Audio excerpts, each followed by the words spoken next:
உலகத் தமிழர்களுக்கும் தமிழறிந்த மாந்தர்களுக்கும் தமிழன் தொலைக்காட்சியின் வணக்கம். இன்று நமது அரசியல் அரங்கம் நிகழ்விற்கு இந்திய குடியரசுக் கட்சி அத்துவாலை பிரிவின் தமிழ்நாடு மாநில பொதுச் செயலாளர் திருமிகு ரவி பறையனார் அவர்கள் வருகை தந்திருக்கிறார். அவரோடு நாம் பேசுவோம். வணக்கம். வணக்கம். ஜெய்பீம் கலந்த காலை நேர வணக்கம், வாழ்த்துக்கள். வணக்கம். இந்த ஜெய்பீம் வார்த்தையை அடிக்கடி கேட்டே இருக்கோம் இப்போ. ஆமாம், அதுவும் இந்த சில நாட்களாக. இதிலிருந்து நம்ம தொடங்குவோம். கண்டிப்பாக. இந்த அமித்ஷா என்ற உள்துறை அமைச்சர் அம்பேத்கர் அவர்களை பற்றி, அதாவது ஒரு தவறான ஒரு அணுகுமுறையை, ஒரு வார்த்தையை அவர் சொல்லியிருக்காரு, ஒரு வாக்கியத்தை சொல்லியிருக்காரு. ஆமாம் அப்படின்னு சொல்லி எல்லா மக்களுமே போராட்டம் நடத்துகிறாங்க. அது மோடி என்ன பண்ணுறாரு, நான் அப்படி சொல்லலை அவர் அப்படின்னு சொல்கிறாரு. இதெல்லாம் நீங்கள் எப்படி பார்க்குறீங்க? அமித்ஷானுடைய கருத்து, நிலைப்பாடு, பிஜேபியினுடைய நிலைப்பாடு, அது பிஜேபியினுடைய நிலைப்பாடு தலித்துகள் இருக்கக்கூடாது என்பது தான் பிஜேபியினுடைய அரசியல். பிஜேபின்றது ஒரு மிகப்பெரிய சனாதன ஆர்எஸ்எஸ் வழிவகுத்த ஒரு இயக்கம். அது தடை செய்யப்பட்ட இயக்கம். அதில் ஆர்எஸ்எஸ் அமைப்பில் பயிற்சி பெற்றவர் தான் அமித்ஷாவும் திரு மோடி அவர்களும். இவர்களுடைய இலக்கு இந்தியாவை இந்து மதமாக்குவது தான். ஒட்டுமொத்த இந்து மதத்தை பரவச் செய்து அது வேற. ஆனால் இந்துத்துவா நாடு அப்படின்னு அவங்க பெயர் மாற்றம் பண்ணுவது அப்படின்ற மாதிரியான ஒரு நிலைக்கு போகிறதான் தவறுன்றீங்க. அவங்களுடைய எண்ணங்கள், அவங்களுடைய கருத்துக்கள், தனிப்பட்ட மனிதனின் கருத்து பொது இல்லை, பொது ஒரு உயர்வு தாழ்வு கற்பிக்கிற மாதிரி. ஆமாம், அவங்க ஆட்சியின் மூலிமா, ஆட்சியின் அதிகாரத்தின் மூலிமா அவங்க திணிக்கிறாங்க மக்கள் மேலே. இப்போ இளையராஜா வந்தார், கோயிலுக்கு போனார். கோயிலில் போகும்போது என்ன சொன்னாங்கன்னு கேட்டால், நீங்கள் கருவறைக்கு போகக்கூடாது. ஸ்ரீவில்லிபுத்தூர் கருவறையை அந்த கோயிலை கட்டியது ஒரு தலித் மகன். இப்போ அதுக்கு முன்னாடியே ஒரு அர்த்த மண்டபம்னு ஒன்று இருக்கான், அதுக்குள்ளேயே போகக்கூடாதுன்னு சொல்லியிருக்காங்க. ஆமாம், இது இப்போ இல்லைங்க, கிமுலேருந்து நடந்துன்னு வர ஒரு நிலைப்பாடு. இது தாழ்த்தப்பட்ட மக்கள், ஒதுக்கப்பட்ட மக்கள் அப்படியே இருக்கணும். இவங்களுடைய இலக்கு என்னன்னு கேட்டால், இவங்கெல்லாம் இப்படி தான் இருக்கணும், இவங்கெல்லாம் இப்படி தான் இருக்கணும். தாழ்த்தப்பட்ட மக்கள்னு கேட்டால் இப்படி தான் இருக்கணும். இவங்கள அரசியலுக்கு மட்டும் ஆதாயப்படுத்திப்பாங்க, ஓட்டுக்கு மட்டும்தான் ஆதாயப்படுத்திப்பாங்களா கண்டி. மற்றபடி இவங்கள ஒரு கல்வியிலையோ வேலை வாய்ப்பிலையோ, இப்போ நீங்கள் ஒரு உயர்வு பதிவு எடுத்துங்களேன், தமிழ்நாட்டிலே உயர்வு பதிவு எடுத்திங்கன்னா, ஐஏஎஸ் பார்த்தீங்கன்னு கேட்டால் கலெக்டர் ஏற்றுக்கிறீங்களா, இல்லை உள்துறை செயலாளர் எடுத்திங்களா, அதுலேருந்து பார்த்தீங்கன்னா இப்போ போலீஸில் ஏற்றுக்கணுன்னு கேட்டால், காவல்துறையில் ஏற்றுக்கணுன்னு கேட்டால், இப்போ டிஜிபி, யாராவது ஓரிருவர் இருப்பாங்க, அவ்வளோதான். மீதி பேரெல்லாம் பார்த்தீங்கன்னு கேட்டால் அடிப்படை கான்ஸ்டபிள் வரைக்கும் இந்த தாழ்த்தப்பட்ட சமுதாயம் தான். ஆனால் அரசாங்கம் தாழ்த்தப்பட்டவர், பட்டியலின மக்களுக்கு நிறைய சலுகைகள்லாம் அறிவித்து பண்ணுறாங்க. அது ஏன் அது இன்னும் பயன்படாமலே இருக்குது? பயன்படுத்தலை. மக்களுக்கு எளிய முறையில் கொண்டு போய் சேர்க்கலாம். அவங்க தாழ்த்தப்பட்ட மக்களுக்கு அநேக சலுகைகள் கொண்டு போய் சேர்க்கலையா, இல்லை இந்த பட்டியலின மக்கள் அதை தெரிந்து கொண்டு அதை பயன்படுத்த தவறிவிட்டார்கள் நினைக்கிறீங்களா? ஐயா, அருமையான கேள்வி.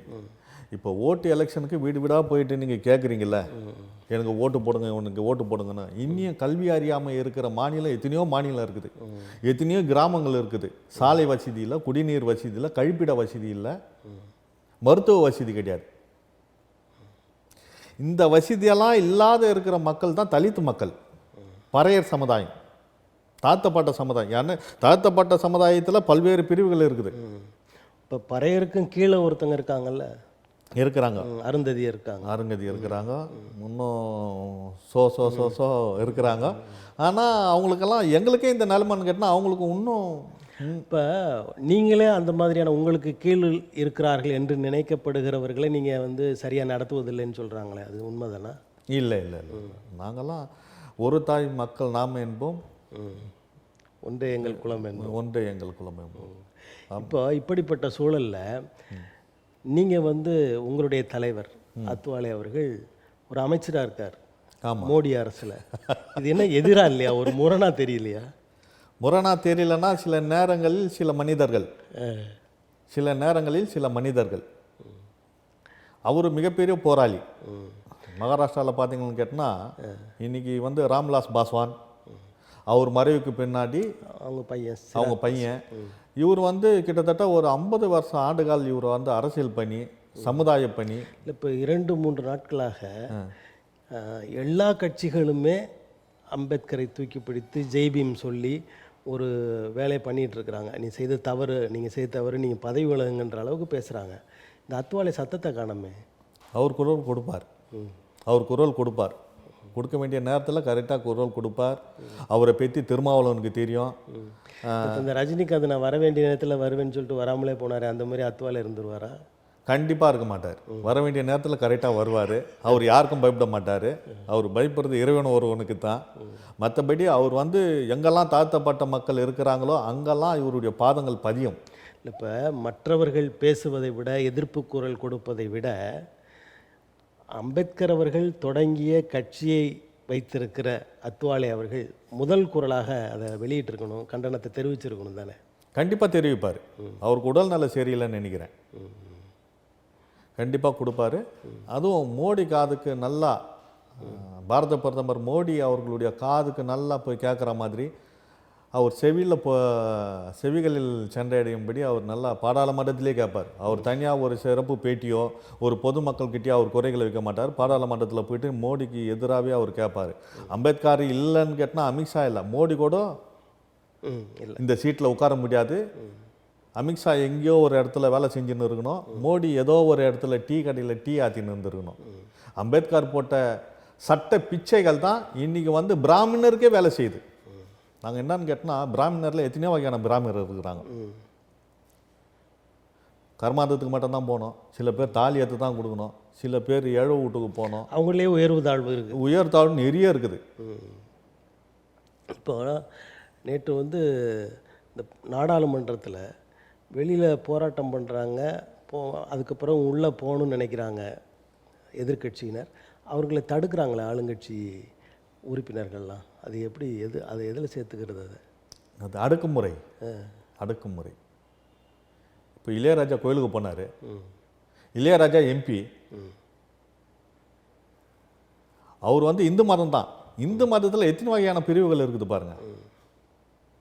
இல்லை இப்போ அதாவது இதை வந்து பெருசாக்குறாங்க. இப்போ அந்த மாதிரி எதுவும் நடக்கலை, நான் வந்து சுயமரியாதையை விட்டு கொடுக்காதவன் அப்படின்னு இளையராஜா சொல்கிறாரு. அவர் என்ன தான் சொல்லுவாங்களே, மீசையில் மண்டு போட்டால் கூட அவருக்கு மீசை இல்லைன்றது அவருடைய ஃபஸ்ட்டு கருத்து.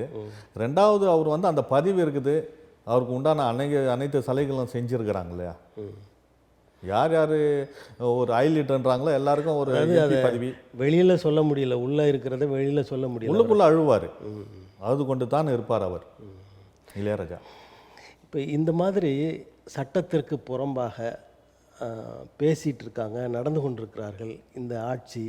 இது தொடரணும்னு நினைக்கிறீங்களா நீங்கள்? தொடரக்கூடாது. மத்திய அமைச்சரவையில் நாங்கள் பங்கு கொண்டு இருந்தாலும் எங்களுக்கு எம்பி பதவியோ அமைச்சர் பதவியோ எங்களுக்கு தேவை கிடையாது. எங்கள் அமைச்சரை பொறுத்த வரைக்கும் இது தேவை கிடையாது. ஏன்னா இத்தனை ஆண்டு காலம் வந்து நாங்கள் வந்து அமைச்சர் பதவியில் இருந்து போராடல, எம்பி பதவியில் இருந்து போராடல. நாங்கள் தனித்து நின்று தான் அவர் போராடினார். அவர் மிகப்பெரிய ஒரு போராளி. எங்களுக்கு பதவியும் வேணாம், ஆட்சியும் வேணாம், ஆட்சியில் அதிகாரமும் வேணாம், பங்கும் வேணாம்.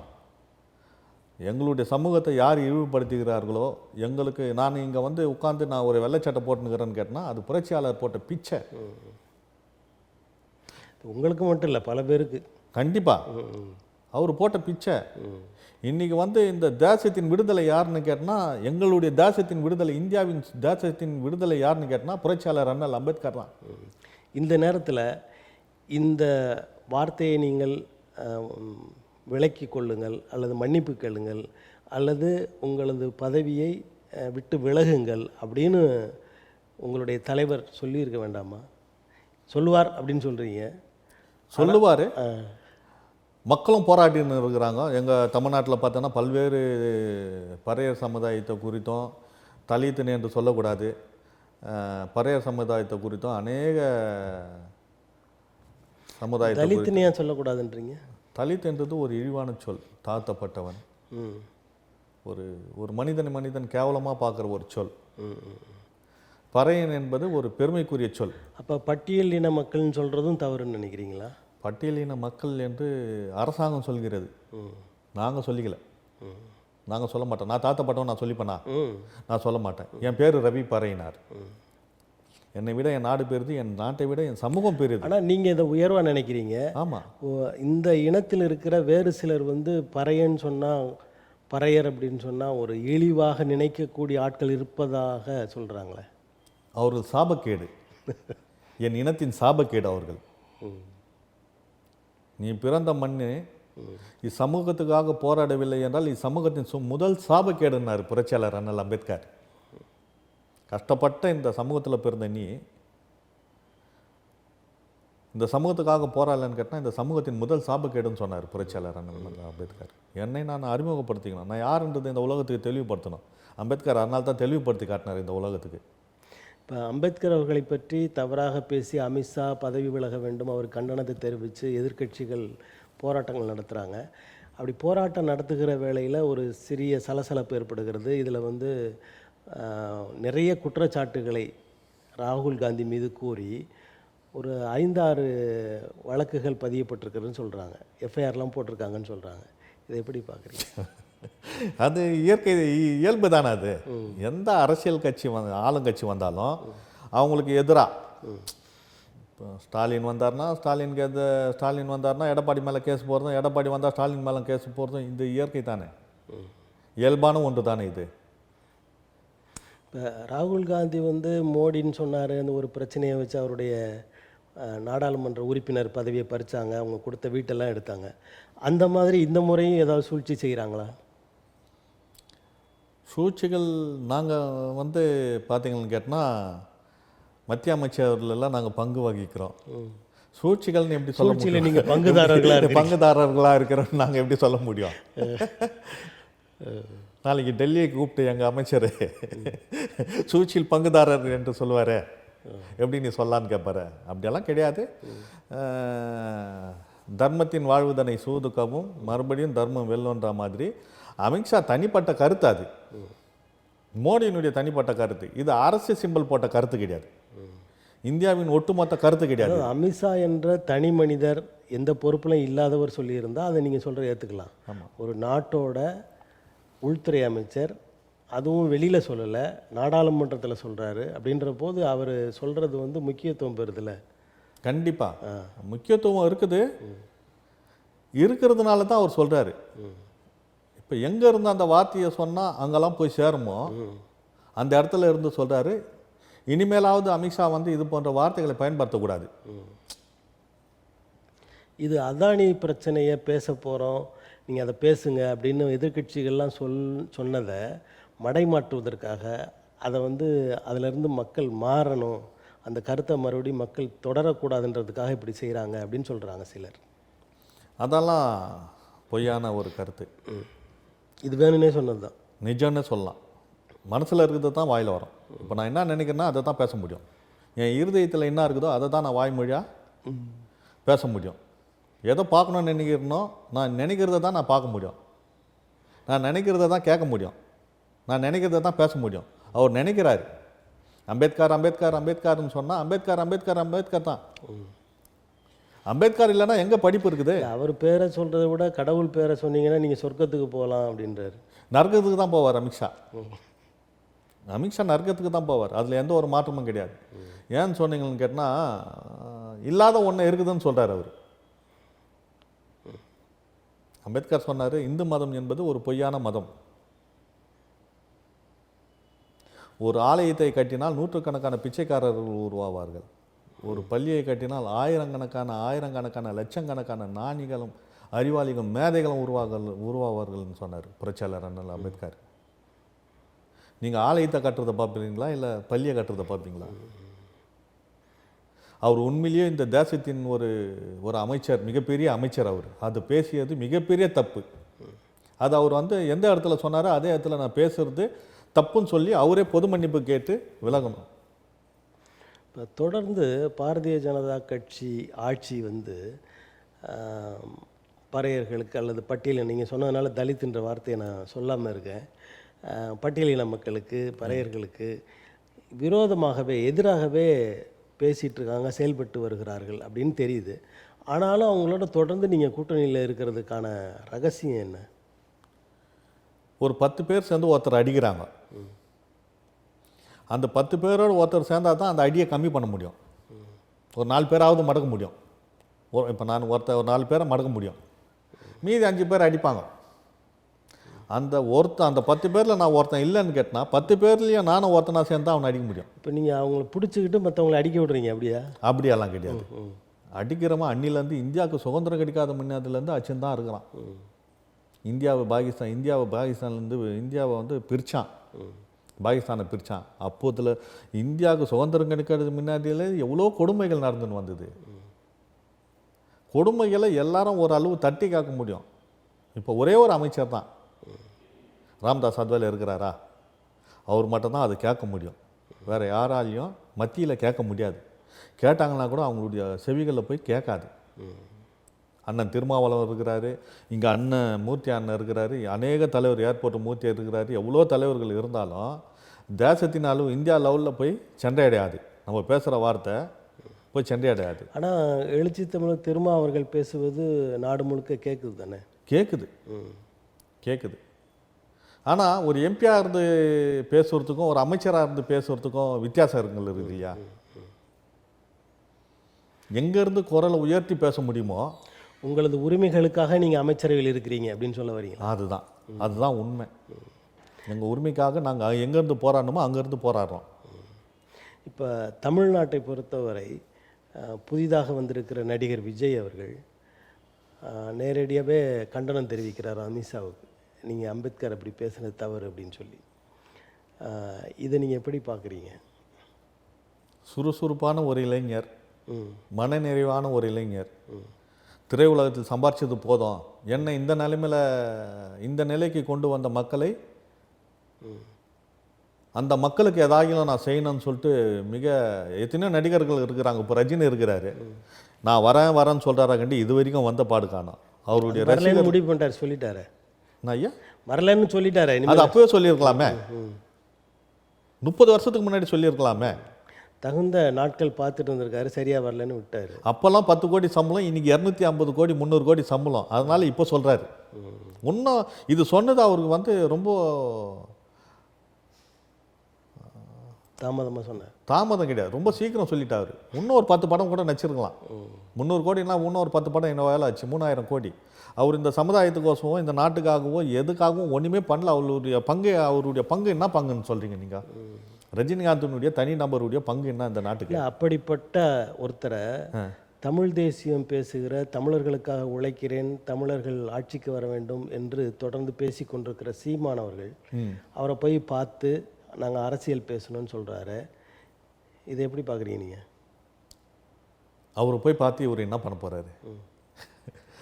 திரு ரஜினிகாந்தை பார்த்து சீமான் அவர்கள் போய் சந்தித்து, இருவரும் சந்தித்து பேசுகின்ற வேலையில் நாட்டுக்காக என்ன பண்ணோம், நீங்கள் சம்பாதிச்ச ஒரு 3000 கோடி நாட்டுக்காக செலவு பண்ணுங்கள், ஒரு 10 மருத்துவமனையை கட்டுங்க, பள்ளிக்கூடத்தை கட்டுங்க, இந்த நாட்டுக்கு ஒரு எழுச்சி உண்டு பண்ணுங்கள், ஒரு மனிதனுக்கு எதுக்கு இந்த ஒரு 1000 கோடி 500 கோடின்னு கேட்க போகிறாங்களா? இல்லை புதுசாக நீங்கள் ஒரு கட்சி ஆரம்பித்து இனி வந்து 76 வயசு மேலே ஆகுது, நீங்கள் வந்து ஒரு முதலமைச்சர் ஆகிட்டு நாடு திருத்த போகிறேன்னு சொல்ல போகிறாரா? இல்லையே. அப்போ அந்த சந்திப்பு எதற்காக? அரசியல் பேசணும், நாடகம், அரசியல் நாடகம். ஒரு பாமர மக்களை ஏமாற்றுவதற்குண்டான ஒரு நாடக மேடை அது. இப்போ சீமானை நீங்கள் நடிகர்னு சொல்கிறீங்களா? அவர் இயக்குனராக இருக்கிறாரு, நீங்கள் நடிகர்ன்றீங்களா? நல்லா நடிப்பார், நல்லா டைரக்ட் பண்ணுவார். அதை தான் இப்போ பேசிக்கின்னு ஒரு நாளைக்கு ஒவ்வொரு கருத்தை சொல்கிறாரு. இன்றைக்கி போனால் ஒரு இடத்துக்கு போனால் கலைஞர் வாழ்கின்றாரு, இன்னொரு இடத்துக்கு போனால் இப்போ கலைஞர் வாழ்கன்னு சொல்லி ரொம்ப காலமாச்சு. ஆமாம், ரொம்ப காலம் இடைவெளி. அதுக்கு இப்போ அவர் தான் நான் வாழ்கன்னு சொல்லின்னு இருக்கிறாரு. நான் வாழ்க, நான் தான் இந்த நாட்டினுடைய போராளி, மற்றவங்கெல்லாம் ஒரு கோமாளின்னு ஒரு பேசிக்கொண்டு இருக்கிறார். அதுவும் சில நேரத்தில் வந்து இளைஞர்கள் வந்து அதுக்கும் ஒரு கும்பல் இருக்குதுல்ல.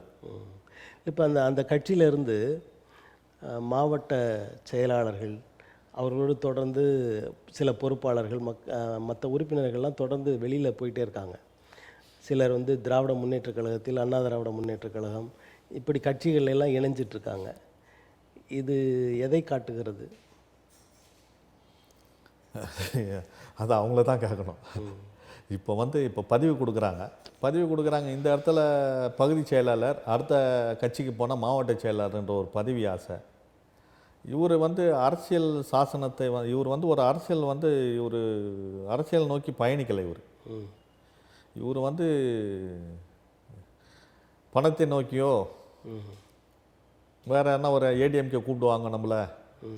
ஆனால் கூப்பிட்டாலும் போகலையே அவர். போவார். அவருக்கு உண்டான பணம் ஒன்றும் டிசைட் பண்ணல.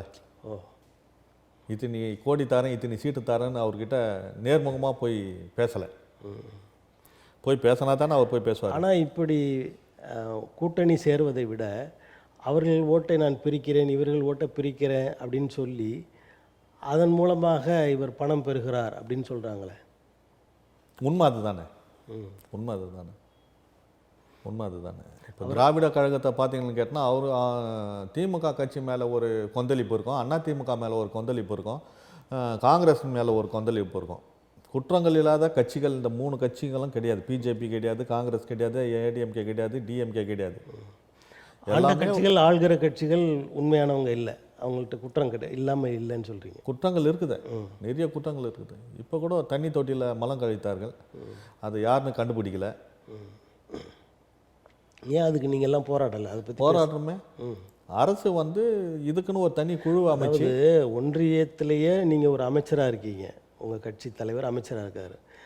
இது வந்து இந்த மக்களுக்கு எதிரான ஒரு நடவடிக்கை நிகழ்வு நடந்திருக்குன்ற போது அவர் கொஞ்சம் அழுத்தம் கொடுத்து இதை வெகு விரைவாக கண்டுபிடிக்கலாமே. அவர் அழுத்தம் கொடுத்தாலும் சரி. இப்போ முதலமைச்சர் வந்தார், டிஎம்கே ஆட்சிக்கு வராதுக்கு முன்னாடி ஸ்டாலின் அவர்கள், மாண்புமிகு தமிழ் முதல்வர் அவர்கள் சொன்னார், வந்தோன்னே என்னுடைய முதல் கையெழுத்து முன்னாள் முதல்வருடைய மரணத்தை குறித்து விசாரிப்பேன்னு சொன்னார். இது வரைக்கும் விசாரிக்கலையே. 4 ஆண்டுகள் ஆக போகுது, 5 ஆண்டுகள் ஆக போகுது. அடுத்த எலெக்ஷன் வரப்போகுது. அடுத்த வருஷமா 2026 எலெக்ஷன் வரப்போகுது. இப்போ தேர்தல் நேரத்தில் அதை பற்றி விசாரித்து இவருக்கு தேவையில்லாத ஆட்கள் எல்லாம் உள்ளே வைக்கிறதுக்கு மாதிரியான ஒரு திட்டம் இருக்கோ என்னவோ? இருக்காது. இது தேர்தல் வேலையை பார்ப்பாரா, இல்லை ஒருத்தரையாக பிடிச்சி உள்ளே போட்டுன்னு இருப்பாரா? இதை ஒருத்தரையாக பிடிச்சி உள்ளே போகிறத விட இந்த நாட்டுக்கு, இந்த சமூகத்துக்கு நம்ம எதாகிலும் செய்யணும்னு சொல்லி ஒரு அரசியல் வரணும். இப்போ நீங்கள் இவரை பற்றி அவர் ஒரு வாக்குறுதி கொடுத்தாரு, அதை செயல்படுத்தலைன்னு சொல்கிறீங்க. கண்டிப்பாக. ஆனால் இனத்தின் மக்களுக்காக அவங்களை பற்றிய ஒரு மோசமான ஒரு நிகழ்வு நடந்திருக்கு, அதை எதிர்த்து அதில் என்ன உண்மைன்னு வெளிக்கொண்டு வருவதற்கான வேலைகளை ஏன் அவங்க அமைச்சர் செய்யலைன்னு கேட்குறேன். மத்தியில் சொல்கிறீங்களா, மாநில சொல்கிறீங்களா? அந்த மத்திய அமைச்சரே, உங்கள் அத்வாலே அவர்களே மாநில அரசுக்கு அழுத்தம் கொடுத்து, அல்லது இந்த கேஸ் அவங்களே சிறப்பாக புலனாய்வு செய்து யார் செஞ்சதுன்னு தெரிஞ்சுக்கலாங்க. மத்திய அமைச்சர் வந்து, மத்திய அரசு வந்து இது ஒரு காலம் செய்யாது. உத்தரப்பிரதேசத்தில் நடக்காத அநியாயமா, மத்திய பிரதேசத்தில் நடக்காத அநியாயமா, ராஜஸ்தான், குஜராத் இதிலெல்லாம் நடக்காத அநியாயம் வந்து தமிழ்நாட்டில் நடக்கலை. இதில் மாநில அரசு தான் என்ன பண்ணணுன்னு கேட்டால், ஒரு தாழ்த்தப்பட்ட மக்களுக்கு அளிக்கப்பட்ட அந்த அநீதியை இவங்க தான் தட்டி கேட்கணும். மாநில அரசு தான் அதை முன்மொழிந்து செய்யணும்.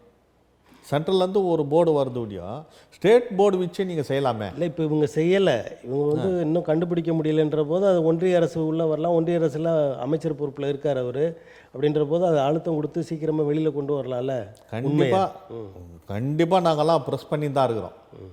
தமிழ்நாட்டின் அரசியலில் புதிதாக வந்திருக்கிற விஜய் அவர்கள் எந்த விதமான தாக்கத்தை ஏற்படுத்துவார் அப்படின்னு நீங்கள் நினைக்கிறீங்க?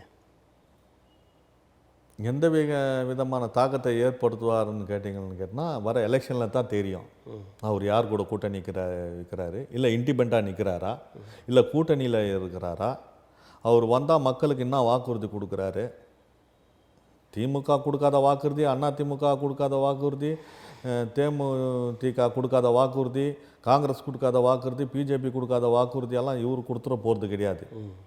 ஆனால் ஒரு சுறுசுறுப்பான இளைஞர், ஒரு நற்கிரிகளோடு வரார், இந்த மக்களுக்காக நான் எதாகிலும் செய்யணும் சொல்லிட்டு வராரு. பாராட்டுவோம், அவரை வரவேற்போம். இளைஞர்கள் வந்து அவருக்கு ஒரு இளைஞர்கள் அவர் பின்னாடி இருக்காங்க.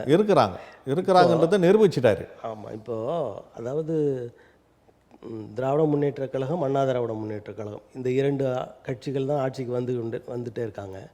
அடுத்து இவர் வருவதற்கான வாய்ப்புகள் இருக்குன்னு நினைக்கிறீங்களா? தேர்தலுக்கு முன்பு நீங்கள் அரசியலில் இருக்கிறீங்க, அரசியல் பார்வை உங்களுக்கு இருக்குன்றதுனால கேட்குறேன். அவர் முதலமைச்சர் ஆவதற்கான வாய்ப்புகள் இருக்கா அப்படின்னு கேட்குறேன்.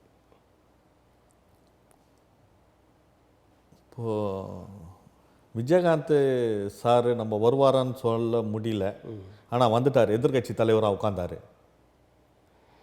ஸ்டாலின் சாருக்கும் வயசாகின்னு போகுது, 76 வயசா.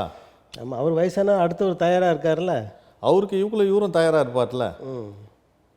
எப்போதும் ஒரு அரசியல் கட்சி தலைவரை காட்டிலும் உங்களோட உள்மனது, ஆழ்மனது வந்து விஜய் வரணும் அப்படின்னு நினைக்குதா?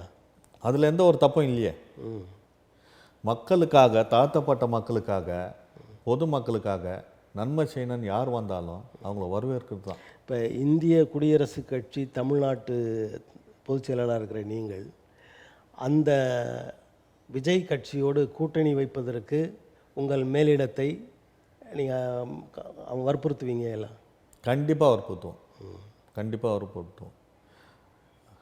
அவர் விஜய் வந்து மக்களுக்கு செய்கின்ற நற்பணியை பொறுத்து தான் நாங்கள் கூட்டணி வைக்கலாமா வானாவா. இப்போ நற்பணிகள் வந்து அரசு அதிகாரத்துக்கு வந்த பிறகு தான் நிறைய பண்ண முடியும். ஆமாம். தனிப்பட்ட இப்போ தனியாக இருக்கிறாரு, அவர் ஒரு சில காரியங்களை பண்ணுறாரு. வெள்ளத்தில் பாதிக்கப்பட்டவங்க, அப்புறம் பள்ளி பிள்ளைகள் படித்தவங்க, நிறைய மதிப்பெண் வாங்கினவங்க, இப்படி பண்ணிகிட்ருக்காரு. இதை வைத்து நீங்கள் அந்த கூட்டணிக்கு போவீங்களான்னு கேட்குறேன். அப்படி போக மாட்டோம். அது தனிப்பட்ட மனிதன் கூட நம்ம செய்யலாம் இல்லையா? அதாவது இந்த தேர்தலுக்கு பிறகு தான் உங்களோட முடிவு வெளிப்படும். ஆமாம். ஆனால் தேர்தலுக்கு முன்னாடி எப்படி நீங்கள் கூட்டணி வைப்பேன்றீங்க? அப்புறம் நம்ம விற்பன்னு சொல்லணும், கூட்டணி விற்பன்னு சொல்ல, அவருடைய வளர்ச்சியை பொறுத்து தான். அவருடைய வளர்ச்சி இந்த ஒரு தேர்தலில் விடுத்து இந்த ஒரு தேர்தல் முடிஞ்ச பிறகு தான் நீங்கள் முடிவு பண்ணும். அவருடைய வளர்ச்சி வந்து நல்ல வளர்ச்சி. அவர் வந்து சில நல்ல காரியங்கள்லாம் நீங்கள் சொன்ன மாதிரி படித்த மாணவர்களுக்கு, ஏழை மழையால் பாதிக்கப்பட்டவங்க, வெள்ளத்தால் பாதிக்கப்பட்டவங்களுக்கு எல்லாமே நல்லது தான் செஞ்சுன்னு வராரு. இது வரைக்கும் எந்த நடிகர், கமலஹாசன் கூட அந்த மாதிரி பண்ணலை. இருக்கிற எத்தனையோ நடிகர் இருக்கிறாங்க. தனுஷ் இருக்கிறாரு, எவ்வளோ சிம்பு இருக்கிறாரு, இளைய தலைமுறைகள் எவ்வளோ இருக்குது. இல்லை, இவர்கள் எல்லாரையும் விட, இப்போ இருக்கிற நடிகர்கள் எல்லாரையும் விட அதிகமாக மக்களோடு மக்களாக, அவங்க மக்களுடைய உயர்வுக்காக பாடுபடுகிறவர்கள் சூர்யா, கார்த்தி அப்படின்னு பேசப்படுகிறத உண்மையும் கூட. நீங்கள் இவர் தான் அதிகமாக செய்கிறாருன்னு எப்படி சொல்கிறீங்க? அவங்க ஒரு ட்ரஸ்ட்டு வச்சு செய்கிறாங்க. சூர்யா வந்து, கார்த்திக் வந்து எப்படியும் அவங்க பணம் தானே, அவங்க தானே செய்கிறாங்க. ட்ரஸ்ட் வச்சானே. இவர் ஒரு அறக்கட்டளை என்பது வேறு, அரசியல் என்பது வேறு. அறக்கட்டளை வச்சு யார் வேணுமா செய்யலாம். கோயில் நிர்வாகம் ஒரு 100 நிர்வாகம் வந்து அறக்கட்டளை சார்பாக தான் போகுது. பொது சேவை வச்சுனுங்கிறவங்க கூட நம்ம மக்களுக்கு செய்யணுன்ற ஒரு மனம் எங்கே இருந்தாலும் அது நீங்கள் அரசியலில் வந்தால் தான் செய்ய முடியும். அந்த அரசியலில் வந்து பண்ணால் தான் உங்களுக்கு அரசியல் எண்ணம் அந்த பொது வாழ்க்கையில் வந்தால் தான் நீங்கள் எந்த ஒரு நல்லது கெட்டதும் மக்களுக்கு போய் சென்றடையும். அதிகமான அளவு உண்மை. இப்போ உங்கள் கட்சியை பொறுத்த வரைக்கும் சென்ற தேர்தலில் நீங்களே ஒரு முடிவு எடுத்துக்கலாம் அப்படின்னு சொல்லி தலைமை அறிவித்ததாகவும், இங்கே வந்து தனித்து போட்டியிட்டீங்க நீங்கள் நிறைய இடங்களில். ஆமாம். அடுத்த தேர்தலெல்லாம் எப்படி போட்டியிடணும்னு முடிவு பண்ணிருக்கீங்க? கண்டிப்பாக நாங்கள் மத்திய அமைச்சர்கிட்ட சொல்லி, தேசிய தலைவர் ராமதாஸ் அத்வாலே கிட்ட சொல்லியிருக்கிறோம். இந்த முறை நாங்கள் ஒரு கூட்டணி, பெரிய கட்சியில் ஒரு கூட்டணி வகித்து இங்கே சட்டசபையில் போயிட்டு எங்களுடைய வலிமையான ஜேபீம் குரல் ஒலிக்கும். இப்போ பெரிய கட்சிகள் அப்படின்னு சொல்லும்போது அண்ணா திராவிட முன்னேற்ற கழகம் தானே. இந்த 2 கட்சியில் தான் நீங்கள் கூட்டணி வைக்கணும். கண்டிப்பாக அதை வைப்பீங்க? கண்டிப்பாக வைப்போம். அதற்கு அடுத்த முறை தான் விஜயை பற்றி நீங்கள் யோசிக்க போகிறீங்க? கண்டிப்பாக. இப்போ கூட யோசிக்கலாம். இப்போ கூட மத்திய அமைச்சர் நினச்சார்னா தேசிய தலைவர் அவர் தான். அவர் எடுக்கிற முடிவு தான் நாங்கள் செயல்பட முடியும். ஆனால் பாரதிய ஜனதா கட்சிக்கு ஆதரவு என்ற நிலையில் இந்தியா முழுவதும் நீங்கள் முடிவெடுத்தீங்க. ஆனால் தமிழ்நாடு மாத்திரம் அதிலிருந்து விலகி நின்றுது. அதற்கான காரணம் என்ன? இங்கே வந்து தனித்து நிற்கிறோன்னு கேட்டிங்கன்னா, பிஜேபியில் எங்களுக்கு எந்த ஒரு உடன்பாடும் ஏற்படலைங்க. அதாவது தமிழ்நாட்டில் ஒன்றியத்தில் உள்ள பிஜேபி உங்களுக்கு பிடிக்குது, தமிழ்நாட்டில் உள்ள பிஜேபி உங்களுக்கு பிடிக்கலையா? அப்படியெல்லாம் கிடையாது, அப்படியெல்லாம் கிடையாது. இங்கே எங்களுக்கு சீட்டுகள் வந்து அவங்க கூப்பிட்டு கொடுக்கல. நீங்கள் வந்து இந்திய குடியரசு கட்சி இருக்குது, அத்வாலே பிரிவு இருக்குது இங்கே தமிழ்நாட்டில், எங்களோட கூட நீங்கள் இணைந்து களப்பணி ஆற்றுங்கன்னு அவங்க சொல்லலை. நீங்கள் தமிழ்நாட்டில் இப்போ வலிமையாக இல்லை அப்படின்னு சொல்ல முடியுமா? வலிமையாக இருக்கிறதுனால தான் நாங்களாம் அநேக போராட்டங்கள் நாங்கள் போராடி பல வெற்றிகளை சாதிச்சிருக்கிறோம் தமிழ்நாட்டில். இந்திய குடியரசு கட்சி அத்வாலே வந்து மிகப்பெரிய சக்தி இங்கே. நம்ம திருமாவளவன் டெல்லிக்கு போனார்னா கூட அத்வாலை சந்தித்து மரியாதை நிமித்தமாக பேசுவார், சில குற்றக்குறைகளை சொல்லுவார். நம்ம பூவை ஜெகன் போய் பார்த்தார். இப்போ சமீப காலமாக ஆம்சாங் படுகொலையில் கூட அவங்க வீட்டுக்கு போயிட்டு மத்திய அமைச்சர் போயிட்டு விசாரித்து இதுக்கு உண்டான அழுத்தத்தை முதல்வருக்கு கடிதம் மூலியமாகவோ தொலைபேசி மூலியமாகவோ தொடர்பு கொண்டு அவர் வந்து ஆம்சாங் கொலைகளை இந்த மாதிரி பட்டியலின தலைவர்கள் வந்து சரியான பாதுகாப்பு இல்லை, தமிழ்நாடு அரசு வந்து பட்டியலின மக்களுக்கு நல்ல பாதுகாப்பு கொடுக்கணும் சொல்லி பேட்டியாக கொடுத்துட்டு போனார். இப்போ உங்கள் தலைவர் இங்கே தமிழ்நாடு தலைவர் சூசை அவர்கள் வந்து ஒரு நேர்காணல் கலந்து கொள்ளும்போது சொன்னார், இங்கே உள்ள அண்ணா திராவிட முன்னேற்றங்களும் சரியாக ஆட்சி நடத்தவில்லை, ஆகவே நாங்கள் தனியாக நிற்கிறோம் அப்படின்னு முடிவெடுத்தோன்னு சொன்னார். இப்போ நீங்கள் மறுபடி என்ன சொல்கிறீங்க, இந்த பெரிய கட்சிகளோடு இணைந்து ஜெய்பீம் என்ற அந்த முழக்கத்தை சட்டமன்றத்தில் ஒழிக்கப் போகிறோம் அப்படின்னு சொல்கிறீங்க. தலைவருக்கும் செயலாளருக்குமே ஒரு முரணா? அப்படியெல்லாம் இல்லைங்க. தலைவர் அடுத்தது செயலாளர், ஒரு கொள்கை உடன்பாடில் தான் நம்ம அங்கம் வகிக்கிறோம். தலைவர் என்ன சொல்கிறாரோ அதை தான் பொதுச் செயலாளர் சொல்கிறார், பொதுச் செயலாளர் என்ன சொல்கிறாரோ அதை தான் பொருளாளர் சொல்கிறார். இந்த செயலாளர் மாற்றி சொல்கிறார். எங்களுடைய கருத்து என்னுடைய தனிப்பட்ட கருத்தை சொல்கிறோம். நான் இப்போ வந்து ஏடிஎம்கேல போயிட்டு ஒரு 2 சீட்டு கேட்போம், ஒரு 3 சீட்டு கேட்போம், ஒரு 4 சீட்டு கேட்போம். நாங்கள் கொடுத்தாங்கன்னா நாங்கள் போயிட்டு எங்களுடைய ஜிபிஎம்னுடைய குரலை வந்து நாங்கள் ஒலிக்க செய்வோம். இப்போ அண்ணா திராவிட முன்னேற்ற கழகம் 2026 ஆட்சியை பிடிப்பதற்கான சாத்தியக்கூறுகள் இருக்கிறதுன்னு நினைக்கிறீங்களா? கண்டிப்பாக இருக்குது, கண்டிப்பாக இருக்குது. இவங்க திராவிட முன்னேற்ற கழகம் வந்து என்ன சாதிச்சாங்க? இவங்க நிறைய சொல்கிறாங்க, திட்டங்கள் சொல்கிறாங்க. திட்டங்கள் சொல்லலாம், நான் கூட சொல்லலாம். இன்னும் எத்தனையோ கிராமத்தில் இன்னும் மின்சார வசதி கூட இல்லாத இருக்குது, சாலை வசதி இல்லை. ஆனால் இந்திய ஒன்றியத்தை பொறுத்த வரைக்கும் மற்ற மாநிலங்களை விட தமிழ்நாடு முன்னேறிய மாநிலமாகத்தான் இருக்கிறது அப்படின்னு சொல்கிறாங்க. கண்டிப்பாக முன்னேறிய நாடுன்னு கேட்டால் உத்தரப்பிரதேசம் மத்திய பிரதேசத்தெல்லாம் பார்த்தீங்கன்னு கேட்டால் தமிழ்நாடு நம்ம நாடு நல்லா முன்னேறி இருக்குது, கல்வினால் முன்னேறி இருக்குது. அப்போ நீங்கள் ஆட்சியை பாராட்டணும்ல. இது தனிப்பட்டனுடைய சுதந்திரம். இது நான் படிக்கணும்னு நினச்சா தான் படிக்க முடியும். ஏன்னா அரசு வந்து சலுகைகள் தான் கொடுக்குது சார், சலுகைகள். இப்போ பள்ளி மாணவர்களுக்கெல்லாம் உதவித்தொகை கொடுக்குறாங்க, இலவசமாக படிக்க வைக்கிறாங்க. ஃபஸ்ட்டு சார் நான் விற்கிறாங்க கெஞ்சா. பள்ளி மாணவி பார்த்தீங்கன்னா எல்லாரும் நல்லா இருப்பாங்கன்னு சொல்ல முடியுமா? ஏதாவது ஒரு சிலர் வேற வழியே போகிறதுக்கான வாய்ப்புகள். மீடியாவை திறந்து பார்த்தீங்கன்னாவே கெஞ்சா என்ற ஒரு போதைப் பொருள் பள்ளி மாணவிகள் கூட சரி இன்றைக்கி மறைமுகமாக இது நடந்து கொண்டு இருக்குது. நீங்கள் போய் பார்த்தீங்கன்னா தெரியும், வட சென்னையில் போய் பார்த்தீங்கன்னா தெரியும் எவ்வளோ. ஒரு இப்போ இதையெல்லாம் கவனிக்கிற நீங்கள் இப்படிலாம் நடக்குது அப்படின்னு சொல்கிற நீங்கள் இந்த மக்கள், இந்த மாணவ மணிகளின் நல்வாழ்விற்காக இதெல்லாம் தவறுன்னு சொல்கிறதோட காவல்துறைக்கும் இதை பற்றி சொல்லி அதை நடவடிக்கை எடுக்க சொல்லலாம்ல. காவல்துறை கிட்ட அரசு இருக்குதுல்ல, அரசு கையில் தானே காவல்துறை இருக்குது. இல்லை இப்போ அவங்களுக்கு தெரியாமல் கையில் இல்லை இல்லை அவங்களுக்கு தெரியாமல் கூட இருக்கலாம், இங்கே நடக்குதுன்னு தெரியாமல் இருக்கலாம். நீங்கள் ஒரு மக்கள் சேவகனாக அதை போய் சொல்லி அதுக்கான நடவடிக்கை எடுக்க தூண்டலாம்லன்னு கேட்குறேன். நாங்கள் தூண்டுறோம். அப்போ காவல்துறை நடவடிக்கை எடுக்குதா? எடுக்கணும். காவல்துறை பக்கத்தில் தான் எல்லாமே நடக்குது. இல்லை இப்போ நீங்கள் போய் சொல்கிறோன்னு சொன்னீங்க. ஆமாம். அந்த நீங்கள் சொல்கிற அந்த புகாரை எடுத்துக்கொண்டு நடவடிக்கை எடுத்ததா காவல்துறை? புகாரை எடுத்துன்னு நான் போலீஸ் ஸ்டேஷனுக்கு போய் சொல்ல முடியுமா? நான் புகாரில் போயிட்டு அங்கே கெஞ்சா விற்கிறான், இங்கே சாராயம் விற்கிறான் சொல்ல முடியுமா? ஏன்னா அரசு மதுபான கடை இருக்குது. அப்போ நீங்கள் மக்கள் மேலே மக்கள் மேலே வந்து நான் ஒரு மக்களை நேசிக்கிறதுனால தான், என் சமுதாயத்தை நான் நேசிக்கிறதுனால தான் நம்ம அங்கே வந்து பள்ளிக்கூடத்தில் போயிட்டு இந்த மாதிரிலாம் நடக்குது, இளைஞர்கள் வந்து கெட்டு சீரழிகிறாங்க, இதை தடுத்து நிறுத்த வேணும்னு நான் சொல்கிறேன். தமிழ்நாடு அரசு வந்து அதான் இங்கே சொல்கிறீங்க, உரிய இடத்துல காவல்துறையில போய் சொல்லியிருக்கீங்க. காவல்துறைக்கு என்ன சார் வேலை? காவல்துறை வந்து இதுதான் வேலை. எங்கெல்லாம் தவறு நடக்குதோ அங்கெல்லாம் போயிட்டு அந்த தவறை சுட்டி காட்டணும், அந்த தவறை வந்து கண்டுபிடிச்சி அந்த தவறு செய்ய விடாமல் அவங்க தடுக்கணும். அதுதான் காவல்துறை. அவங்களோட வேலையை இன்னும் நீங்கள் எளிதாக்கலாம்ல, இந்த இடத்துல நடக்குது இவங்க இதை பண்ணுறாங்கன்னு சொல்லலாம்ல. அவங்க ஒரு யூனிஃபார்ம் தைச்சு கொடுத்தாங்கன்னா அந்த வேலையை நான் செய்வேன். எனக்கு அவங்க வந்து ஒரு மாத சம்பளம் போட்டு கொடுத்தாங்கன்னு கேட்டேன்னா நான் போயிட்டு இன்னும் ஃபவராக போய் செய்வேன். அதாவது இப்போ அரசியல்ன்றது வந்து வருமானத்துக்கு தான். அப்படி கிடையாது, அப்படி கிடையாது. இப்போ நீங்கள் இப்போ வெள்ளச்சட்டை போட்டுன்னு போயிட்டு இங்கே போய் கஞ்சா விற்காதன்னு நான் சொல்ல முடியாது. இல்லை, நீங்கள் விற்காதேன்னு சொல்லலை. இந்த இடத்துல இப்படி நடக்குது, அதை கட்டுப்படுத்துங்கன்னு சொல்லலாமேன்ற. நீங்கள் என்ன கட்டுப்படுத்த முடியும். அரசுக்கிட்ட நீங்கள் சொல்கிறதுக்கான எந்த குடிமகனும் அரசுகிட்ட போய் சொல்லலாம். அரசு கிட்ட சொல்கிறது விடியும். இப்போ வந்து முதலமைச்சர்கிட்ட போய் நான் சந்தித்து இந்த இடத்துல கஞ்சா விற்கிறாங்கன்னு நான் சொல்ல முடியாது. ஆனால் காவல்துறை என்ன பண்ணலாம்? ஏங்க, காவல்துறை தான் சார் ஒரு நாட்டினுடைய முதுகு. அதாவது கடைசி வரைக்கும் அது காவல்துறை வேலை தான், என் வேலை கிடையாதுன்னு சொல்லி ஏன் வேலை இருக்குது. அந்த மாணவ கண்மைகளை இது மூலிமா கூட நான் கேட்டுக்கிறேன், தீய பழக்க வழக்கத்துக்கு போகாதீங்க.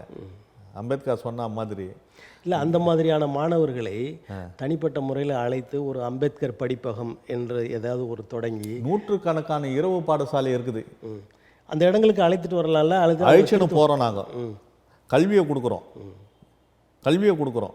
ஒவ்வொரு மாணவர்கிட்டையும் நாங்கள் சொல்கிறது என்னன்னு கேட்டால், இந்த சமூகம் உயர வேண்டும் என்றால், இந்த சமுதாயம் உயர வேண்டும் என்றால் உனக்கு கல்வி முக்கியம். அம்பேத்கர் ஒன்று சொல்கிறார், இந்த தவறுகளை நீ சுட்டி காட்ட வேண்டும் என்றால் கல்வி ஒன்றே ஆயுதம். இந்த தீண்டாமை ஒழிக்கணும்னு கேட்டால் கல்வி ஒன்றே ஆயுதம். இந்த நாட்டை திருத்தக்கூடிய ஒரே சக்தி மாணவ கண்மணிகள் கிட்ட தான் இருக்குது. மாணவர்கள் தான் இதை வந்து தீவிரமாக, இதெல்லாம் ஒரு அசிங்கன்றதை வந்து அது இளைஞர் சமுதாயம் சார், இளைஞர் சமுதாயம். அந்த பசங்களுக்கு ஒன்றையும் தெரியாது, குழந்தைங்களுக்கு வந்து ஒன்றையும் தெரியாது. 13 வயசு 14 வயசு 15 வயசு பார்த்தீங்கன்னு கேட்டால் இன்றைக்கி சினிமா தேட்டரில் யார் இருக்கிறா? ஒயின் ஷாப்பில் யார் இருக்கிறா? அதே வயசில் உள்ளவர் ஒரு செஸ் போட்டியில் விளையாடி உலக சாம்பியனாக வர்றார். அதுவும் இருக்கத்தானே செய்யுது. அதை நோக்கி அந்த மாதிரியான மடைமாற்றம் பண்ணுறதுக்கு நீங்கள் ஒரு அரசியல்வாதியாக மக்கள் நலத்தை பேணுகிறவரா அந்த வேலையை செய்யலாமே. நாங்கள் செஞ்சுன்னு தான் இருக்கிறோம். நாங்கள் அம்பேத்கருடைய நினைவு நாளை பார்த்தீங்கன்னு கேட்டால் அவ்வளோ சிறப்பாக நாங்கள் பண்ணணும். இந்த ஏப்ரல் 14 அம்பேத்கருடைய பிறந்தநாள் விழா இருக்குது. ஒரு 100 பேருக்கு எங்களால் முடிஞ்சது, ஒரு 200 பேருக்கு கல்வி உபகரணங்கள் நலத்திட்ட உதவிகள்லாம் நாங்கள் செஞ்சுன்னு தான் இருக்கிறோம்.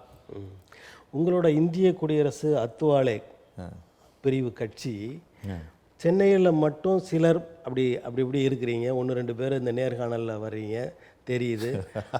அப்புறம் தமிழ்நாடு முழுக்க தெரியலையே. நாங்கள் போராடின்னு இருக்கிறோம்.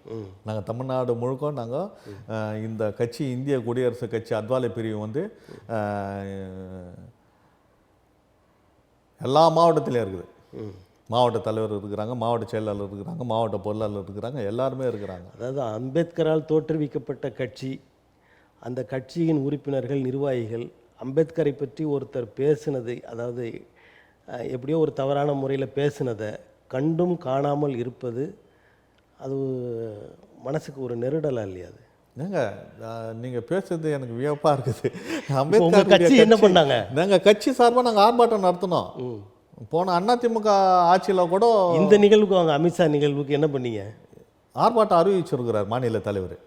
ஆர்ப்பாட்டம் பண்ண போகிறோம், அமித்ஷா உருவ பொம்மையை எரிக்க போகிறோம்னு சொல்கிறோம். நாங்கள் கட்சியில் நாங்கள் ஒரு அங்கம் வகித்தாலும் இப்போ தமிழ்நாட்டில் உள்ள பட்டியலின மக்கள் எல்லாருமே அம்பேத்கரை முன்னிறுத்தி தான், மற்றவங்களும் அதை முன்னிறுத்துகிறாங்க அம்பேத்கரை. ஆனால் அதிகப்படியாக இந்த மக்கள் தான் முன்னிறுத்தி தங்களது கட்சியை இயக்கங்களை வளர்த்து கொண்டிருக்கிறாங்க. ஆனால் அவரால் அம்பேத்கர் அவர்களாலேயே தொடங்கப்பட்ட கட்சின்னு சொல்லும்போது இன்னும் அதிகமாக நீங்கள் செல்வாக்கு பெற்றிருக்க வேணும்ல. கண்டிப்பாக. ஆனால் அது இல்லையே. இல்லைன்னு கேட்டிங்கன்னு கேட்டால் நாங்கள் எங்களுடைய போராட்டங்கள், எங்களுடைய ஆர்ப்பாட்டங்கள் நாங்கள் நடத்தி தான் இருக்கிறோம். மக்களுக்காக எவ்வளோ நாங்கள் போராடணுமோ அவ்வளோ போராட்டங்கள் நாங்கள் நடத்தி கொண்டு தான் இருக்கிறோம். இல்லை, இந்த அத்வாலே அவர்கள் ஒரு அமைதியான மனிதர் அப்படின்ற நிலையில் நீங்களும் அப்படியே அவர் வழியில் அமைதியாகவே போகிறீங்க? அப்படி கிடையாது. அப்பா அமைதியானவர்ன்றதுனால புள்ள அமைதியாக இருப்பாங்கன்னு நம்ம எதிர்பார்க்க முடியாது. நாங்கள்லாம் பல ஆர்ப்பாட்டங்களை, பல உண்ணாவிரதங்களில் நாங்கள் செஞ்சுட்டு இருக்கிறோம். தமிழ்நாட்டில் பட்டியலின மக்கள் சார்ந்த கட்சி அப்படின்னு சொன்னீங்கன்னா மிக வலிமையான கட்சி விடுதலை சிறுத்தைகள். என் பார்வையில் அப்படிதான். ஆமாம், உங்கள் பார்வையில் இல்லை, எல்லாருடைய பார்வையிலையும் இன்றைக்கி திராவிட கழகம், அனைத்து இந்திய திராவிட கழகம், முன்னேற்ற கழகம், இன்றைக்கி காங்கிரஸ், இன்றைக்கி பிஜேபி, எல்லா கட்சியை காட்டிலும் இப்போ அந்த கட்சியின் தலைமையில் பட்டியலின மக்கள் நடத்துகிற கட்சிகளும் சரி, மற்றவர்கள், அதாவது பெரிய கட்சிகளை தவிர பொது உடைமை கட்சிகள், அது ஜவாஹிருல்லா அவர்களுடைய கட்சி, இவங்கெல்லாம் ஒன்று சேர்ந்து ஒரு கூட்டணி அமைத்து திருமாவர்களை முதலமைச்சராக்குவதற்கான பணியை நீங்கள் செய்யலாம்ல? கண்டிப்பாக செஞ்சுட்டு தான் இருக்கிறோம். கண்டிப்பாக அண்ணன் திருமாவளவனுடைய கருத்தை நாங்கள் மறைமுகமாக இல்லை, எதிர்முகமாகவே நாங்கள் வலுப்படுத்தி கொண்டு தான் இருக்கிறோம். எங்களுடைய கோட்பாடு, எங்களுடைய கருத்து, எங்களுடைய இயக்கம்னு ஒன்று இருந்தாலும் எங்களுக்காக ஒரு அண்ணன் திருமாவளவன் வந்து உயர்ந்த அழுத்தமான குரல் கொடுக்கும்போது நாங்கள் அவருக்கு துணை நிற்கிறோம். கண்டிப்பாக தேசிய கட்சியில் மாநில கட்சிகள் அனைத்துமே எங்கள் ஒரு இப்போ ஆமசாங்க படுகொலையில் பார்த்தீங்கன்னு கேட்டால் அனைத்து தலித்து தலைவர்களும், அனைத்து பட்டியலின தலைவர்களும் அவருக்கு சப்போர்ட் தான் போய் நின்னோம். அவர் தனி ஒரு இயக்கமாக நாங்கள் பிரித்து பார்க்கவே இல்லை. இப்போ தலித் என்பதை நான் வந்து தாழ்வாக கருதுகிறேன்னு சொல்லி நீங்களே தலித் தலைவர்கள் தான் பேசுகிறீங்க. பேசும்போது 1-2 அப்படி வரத்தானே செய்யும். பட்டியலின தலைவர்கள் எல்லாமே சேர்ந்து அவரை போய் பார்த்தோம். தமிழ்நாட்டில் ஒரு காலத்தில் பார்த்தீங்கன்னா கிருஷ்ணசாமி அவர்கள், ஜான் பாண்டியன் அவர்கள், இன்னும் பல பேர் வந்து ஒரு சமநிலையில், அதாவது நீயா நானா அப்படின்ற நிலையில் தான் இருந்தாங்க. ஆனால் இன்றைக்கி விடுதலை சிறுத்தைகள் பக்கத்தில் யாருமே அருகில் வராத அளவிற்கு விடுதலை சிறுத்தைகள் வலிமையாக இருக்கிறது, மற்ற கட்சிகள்லாம் வலிமை குன்றி போய்விட்டன அப்படின்னு ஒரு பார்வை இருக்குது. மக்கள் பணி செய்யும் போது தெரிஞ்சுக்கலாம் இல்லையா? மக்கள் பணி வந்து யார் ஓடி போய் செய்கிறா, முன்னிருந்து செய்கிறா, அப்போ அது வளரும், இது வளராது. அப்போ நீங்கள்லாம் மக்கள் பணி செய்யலை? செய்கிறோம். அப்படியே வளரலை. நாங்கள் மாநில கட்சி கிடையாது, நாங்கள் தேசிய கட்சி. தேசிய கட்சி தேசியம் என்ன சொல்லுதோ அதுதான் மாநிலம் செய்ய முடியும். இப்போ உங்களுடைய வளர்ச்சிக்கு தேசிய தலைமையே உங்களுக்கு முட்டுக்கட்டையாக இருக்கா? இல்லை. இப்போ நாங்கள் மாநில தலைவர் சூசை, மாநில பொதுச் செயலாளர் ரவி பறையினார், நாங்கள் வந்து தேசிய தலைவருக்கு சொல்லுவோம். கடிதத்தின் மூலியமாவோ தொடர்பேசி மூலியமாவோ நாங்கள் எங்களுடைய கருத்துக்களை நாங்கள் பதிவு செய்வோம். அவர் நீங்கள் ஆர்ப்பாட்டம் நடத்துன்னு சொன்னால் நாங்கள் ஆர்ப்பாட்டம் நடத்துவோம். தமிழ்நாட்டில் இங்கே மாவட்ட ஆட்சியர் தலைமையிலையோ இல்லாட்டி உண்ணாவிரத போராட்டமோ அவர் என்ன சொல்கிறாரோ, தேசிய தலைவர் என்ன சொல்கிறாரோ அதை நாங்கள் செய்வோம். இப்போ தமிழ்நாட்டில் இப்போதைய சூழல் எப்படி இருக்குது? அதாவது 2026இல் யார் ஆட்சியை பிடிப்பார்கள் என்று சொல்லக்கூடிய ஒரு நிலையில் நீங்கள் எந்த கட்சி ஆட்சிக்கு வரும்னு நினைக்கிறீங்க? நான் சொல்கிறதுல என்ன இருக்குது? நான் கருத்து கணிப்பு நான் சொல்ல முடியாதுல்ல. மக்கள் தீர்ப்பே மகேசன் தீர்ப்பு. இல்லை இவங்க வந்தால் நல்லாயிருக்கும், இவங்க வரக்கூடாது அப்படின்னு சொல்லலாம்ல? மக்களுக்கு யார் நன்மை செய்கிறாங்களோ. நீங்கள் மக்களில் ஒருத்தர் இல்லையா? நீங்கள் மக்களில் நான் ஒருத்தனாக இருந்தால் கூட என் சத்தங்கள் மக்கள் சத்தமாயிடாது, மக்கள் சத்தம் ஏன் சத்தமாயிடாது. இப்போ நீங்கள் வந்து எந்தெந்த கட்சிகள் எப்படியெல்லாம் செயல்படுகின்றன என்பதை பார்த்து இந்த கட்சி வந்தால் ஆட்சிக்கு வந்தால் தமிழ் மக்களுக்கு, தமிழ்நாட்டுக்கு நல்லது அப்படின்னு பூர்வக்குடி தான் இந்த நாட்டை ஆளணும். இப்போ ஆந்திராவில் போயிட்டு தமிழை ஆள முடியாது, கர்நாடகாவில் போயிட்டு ஆந்திரா நான் தமிழை ஆள முடியாது. ஆந்திராவில் போயிட்டோ, கர்நாடகாவில் போயிட்டோ, கேரளாவில் போயிட்டோ, உத்தரப்பிரதேசம். இங்கே பூர்வக்குடின்னு யாரை சொல்கிறீங்க? பூர்வக்குடினா பூர்வ தமிழன், அவங்க தான் இந்த நாட்டை ஆளணும். எல்லாரும் நாங்கள் தமிழர் தானே சொல்லிட்டு இருக்காங்க. இல்லையே, சொல்வதெல்லாம் உண்மைன்ற மாதிரி சொல்வதெல்லாம் உண்மையாகுமா? சும்மா சொல்லிக்கலாம், நான் தமிழன் சொல்லிக்கலாம். இப்போ கர்நாடகாவில் போனால் நான் கர்நாடகா 2 பாஷை பேசணும், அடிக்கிறான்ல அங்கே. இப்போ என் பேனரை போயிட்டு நான் கர்நாடகாவில் விற்க முடியாதுல்ல, விற்றா அடிப்பான். ஆந்திராவில் போயிட்டு சொன்னால் அடிப்பான், கேரளாவில் போய் சொன்னால் கழுத்தாமாட்டிலே 2 போட்டு அனுப்புவான். தமிழ்நாட்டை தமிழர்கள் ஆள வேண்டும் என்பது தான். இது தானே சீமான் சொல்லிகிட்டே இருக்காரு. நீங்கள் அவரை ஆதரிச்சுட்டு போயிடலாம்ல? யார? சீமானா? தமிழ்நாட்டை தமிழன் ஆள வேண்டும், நல்ல தமிழன், தெளிவுள்ள தமிழன் ஆள வேண்டும். சீமான் வந்து தெளிவுள்ள ஆள் கிடையாது. இன்றைக்கி ஒரு பேச்சு பேசுகிறார், பெரியார் மீட்டிங்கில் போனார்னா பெரியாரை உயர்த்தி பேசுகிறாரு, அங்கே தேவர் மீட்டிங்கில் போனார்னா தேவரை உயர்த்தி பெரியாரை அசிங்கப்படுத்தி பேசுகிறாரு. இங்கே பெரியார் மீட்டிங்கு வந்தார்னா தேவரை அசிங்கப்படுத்தி, அது ஒரு பொது வாழ்க்கையில் இருக்கிறவங்க ஒரு தலைவர் செய்யக்கூடாத ஒரு செயல். அது இப்போ பெரியார் கூட்டத்துக்கு போகிறது இல்லையா அவர்? யார்? இப்போ தான் போகிறதில்ல, அதுக்கு முன்னாடி எல்லா நிகழ்ச்சியிலையும் போவார், எல்லா நிகழ்ச்சியிலையும் போய் கலந்துக்கின்னு இவருடைய சிறப்பு உரையை ஆற்றுவார், சிறப்பான உரையை ஆற்றுவார்.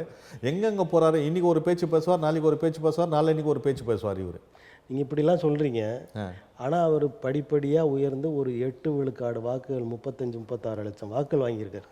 8 விழுக்காடு இல்லை, 12 விழுக்காடு கூட வாங்கலாம். விஜய் மேலே இப்போ விஜய் வந்து ஒரு கட்சி ஆரம்பிச்சிருக்கிறார், தமிழக வெற்றி கழகம் சொல்லிட்டு. அவருடைய செயல்பாடு சரியில்லைன்னா இவருக்கு 15 விழுக்காடு கூட ஓட்டு வாங்கலாம். அவருடைய செயல்பாடு நல்லா இருந்ததுன்னு கேட்டால் இவர் 0% தான். இப்போ வந்து விஜய் வந்தது வந்து சீமானுக்கு சோதனை அப்படின்னு சொல்கிறீங்களா? வேதனை, சோதனை இல்லை. இன்னும் இந்த 2026 எலெக்ஷனில் பாருங்கள், நாம் தமிழர் கட்சி இருக்குதா இல்லையான்றதை பாருங்கள். அப்போ விஜய் வருகையால் உங்களுக்கு பாதிப்பு, எங்களுக்கு பாதிப்பு, இப்படிலாம் பேசிகிட்டு இருக்காங்க. அண்ணா திராவிட முன்னேற்ற கழகத்துக்கு பாதிப்பாயிடும், திராவிட முன்னேற்ற கழகத்துக்கு பாதிப்பாயிடும். ஆனால் உங்கள் பார்வையில் சீமான் நாம் தமிழர் கட்சிக்குத்தான் பாதிப்பு அப்படின்னு சொல்கிறீங்க. நாம் தமிழ் ஆமாம், நோட்டாலாம் இவங்களுக்கு தானே விழுது. வெறிதனமாக பேசுகிறாரு, எங்கே போனாலும் வெறிதனமாக கத்தி பேசுறதுனால பொய் உண்மையாயிடுது, உண்மை பொய் ஆகிடாது. இவர் எல்லா இடத்துக்கும் போனாலும் ஒரு ஆவேசமாக ஒரு கொந்தளிப்பாக பேசுகிறார் மக்கள் மத்தியில். அங்கே வந்து இவர் ஒரு ஆவேசமாக பேசுகிறாரு, அந்த மாதிரி பேசி நிறைய நாட்கள் ஆயிடுச்சு. இப்போ கலைஞர் பார்த்தீங்கன்னா நல்லா ஆவேசமாக பேசுவார், எம்ஜிஆர் ஆவேசமாக பேசுவார், ஜெயலலிதா அவர்கள் ஆவேசமாக பேசுவாங்க, ஸ்டாலின் ஆவேசமாக பேசுவார். இந்த மாதிரி புரட்சிகரமான பேச்செல்லாம் இப்போ இல்லை. நாளடைவில் நீங்களே பார்த்துருக்கிறீங்களா? இருக்குதா? மீட்டிங் பூச்சி தார்மாரா கண்ணுக்குன்னெல்லாம் அப்படி புருவத்தெல்லாம் தூக்கின்னு விஜயகாந்த் மாதிரி பேசுகிற ஆட்கள்லாம் இப்போ இருக்கிறாங்களா அரசியலில்? அந்த மாதிரி யாரும் பேசுகிறதே கிடையாது. ஆனால் இவர் ஒண்டி தான் தன்னுடைய ஆவேசத்தை வெளிப்படுத்துகிறாரு. யார்? சீமான் அவர்கள். இப்போ 2வது நம்ம தம்பி வந்திருக்கிறார் போல, அவர் ஆவேசமாக பேசுகிறாரா? அவர் குரல் ஓங்குது. 2026 யார் ஏற்றத்தாழ்வு? விஜய் கட்சியோட கொள்கை பொறுப்பு செயலர் ஆயிடுவீங்க போல இருக்க நீங்கள். அதில் என்ன தப்பு இருக்குது? என் மக்களுக்கு எங்கெல்லாம் நன்மை நடக்கிறதோ அங்கெல்லாம் நான் போவேன். ரவி பறையனார்ன்றவன் நான் போயிட்டு என் மக்களுக்கு எங்கெல்லாம் நன்மை செய்கிறார்களோ அங்கெல்லாம் போயிட்டு என்னுடைய ஆதரவை தெரிவிப்பேன். இப்போ ஒரு கொள்கை இல்லாத ஒரு மனிதரா ரவி பறையனார்? அப்படி இல்லையே, என் மக்களுக்கு கொள்கை உண்டு. என் மக்கள் தானே எனக்கு. இப்போ நான் வந்து ஒரு பட்டியலின சமுதாயத்தை சேர்ந்தவன். என் மக்கள் தான் என் உயிர், என் மூச்சு, என் பேச்சு, என் வாழ்க்கையே. என் பேரில் பார்த்தீங்கன்னு கேட்டால் 20 வருஷத்துக்கு முன்னாடியே பறையனார் சேர்த்துக்கினேன். என் வண்டியில் பார்த்தீங்கன்னா ரவி பறையனார் தான் இருக்கும். என் லைசன்ஸில் பார்த்தீங்கன்னா ரவி பறையனார் தான் இருக்கும். என் ஆதார் கார்டில் பார்த்தீங்கன்னா ரவி பறையனார் தான் இருக்கும். என் ஓட் ஐடியில் பார்த்தீங்கன்னா ரவி பறையனார் தான் இருக்கும். எல்லாத்துலேயுமே பறையனார். பேருக்காக மட்டும் வைக்கலாம், முழுசாக ஆதாரங்க இது எல்லா ஆவணங்களையுமே நீங்கள் மாற்றிட்டீங்க? ஆமாம், மாற்றிட்டேன், எல்லாத்துலேயும் மாற்றிட்டேன். என் வண்டியில் பார்த்தீங்கன்னு கேட்டால் ரவி பறையனார் போர்டு தான் இருக்கும். இப்போ மற்ற மாநிலங்களை விட தமிழ்நாடுன்றது வந்து எல்லா மக்களையும் ஒன்றாக பார்ப்பதுன்ற முறையில் திராவிட கழகங்கள் வந்து அறிவூட்டியதன் விளைவாக பெயருக்கு பக்கத்தில் சாதியை சேர்ப்பதே இல்லை. ஆமாம். ஆனால் நீங்கள் இப்படி சேர்த்துக்கிட்டு நான் பறையனார்னு சொல்லிட்டு இருக்கீங்களே, இது சரியாக இருக்கா? உயர்ந்த வகுப்பை சேர்ந்தவர்கள் தான் பேரை சேர்த்துக்கூடாதுன்னு சொல்கிறோம். அவங்க அடித்தவங்க, நாங்கள் அடி வாங்கினவங்க, வலி எங்களுக்கு இருக்கும். நீங்கள் பண்ணக்கூடாது நாங்கள் பண்ணுவோன்னா என்ன? அப்படி கிடையாது. நான் ஒரு கம்பீரத்தோடு பேசலையே, ஒரு ஆணவத்தோடு பேசலையே, ஒரு அகம்பாவத்தோடு பேசலையே, பணத்திமுறில் பேசலையே. என் நிலத்தை, பஞ்சமி நிலத்தை கொள்ளடிச்சு வச்சு இன்றைக்கி எத்தனை மருத்துவமனை இருக்குது தெரியுங்களா?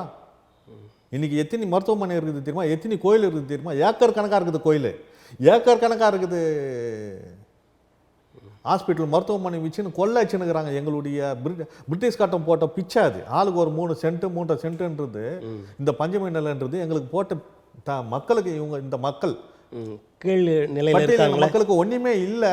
இவங்களுக்கு இந்த 3 சென்ட்டாவது விட்டு கொடுங்கன்னு சொல்லிட்டு எங்களுக்கு டம்ளர் இல்லை, படுக்க பாய் இல்லை, எங்களுக்கு எதுவுமே இல்லை. ஏதாவது இருக்கட்டும்னு கேட்டுன்னு அந்த நாட்டை விட்டு காலி பண்ணி போனவன் எனக்கு போட்ட ஒரு பிச்சை. அந்த பிச்சைக்காரன்லேருந்து பிச்சையை பிடுங்குறான்னு கேட்டால் இவங்க எப்படிப்பட்ட பிச்சை இருப்பாங்க? ஏற்கனவே ஒரு முறையும் அந்த மாதிரி பிச்சை அப்படின்றீங்க. இது வந்து உங்கள் உரிமைன்னு நினைக்கல. நீங்கள் பிச்சை உரிமைன்னு நாங்கள் எங்கே கேட்க முடியுது? இளையராஜா போனார், இந்த கோயிலை கட்டினவன் நான் தான், இதுக்கு சுண்ணாம்பச்சவன் நான் தான், இதுக்கு வந்து டைல்ஸ் போட்டவன் நான் தான், இந்த கோயிலுக்கு கட்டிலேருந்து பீரோலேருந்து எல்லாத்தையும் உருவாக்கி கொடுத்தவன் தான் நான். பட்டியலின சமுதாயம் நான் என் உரிமையோட உள்ளே விட்டானுங்களா? இல்லையே, 25 பேர் இட்டு வந்து என்னை வெளியே விட்டு போகிறேன்னு. நீங்கள் ஒரு 50 பேராக சேர்ந்து உள்ளே போகணும். அப்படியே நீங்கள் வெளியில் விட்டுட்டே இருந்தால் அப்படி தான் நடக்கும். அப்படி தானே நடந்துன்னு திமிரி எழுலாம் சொல்கிறீங்களா? திமிரி எழுவோம், வெகு சீக்கிரம் கிடையாது. இப்போ பார்த்தீங்கன்னு கேட்டால், எங்களை பார்த்தீங்கன்னு கேட்டால், எங்கள் பட்டியலின சமுதாயத்தை பார்த்தீங்கன்னு கேட்டால், பட்டியலின சமுதாயம் இல்லைங்க, இந்த பூர்வக்குடி நாங்கள்லாம்.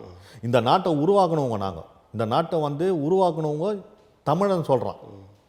உலகத்திலேயே பழங்குடி ஆதித்தமிழர்கள் நீங்கள். ஆதி தமிழர்கள் இந்த நாட்டை உருவாக்கம் வந்து ஏங்க நாங்கள்லாம் வேர்வை சந்தி உழைச்சவங்க நாங்கள். சரி, அதாவது அனைவரும் சமம், இந்த உயர்வு தாழ்வு இருக்கக்கூடாது என்ற நிலைக்கு தமிழ்நாடும் சரி இந்திய ஒன்றியமும் வர வேண்டும் என்ற உங்களுடைய நல்லெண்ணத்தை நாங்கள் வரவேற்கிறோம். இதுவரைக்கும் தமிழன் தொலைக்காட்சிக்கு வந்து உங்களது கருத்துக்களை மக்கள் முன் வைத்ததற்காக எங்களது மனம் கனிந்த நன்றி. நன்றி. ஜெய்பீம் கலந்த வாழ்த்துக்கள். நன்றி.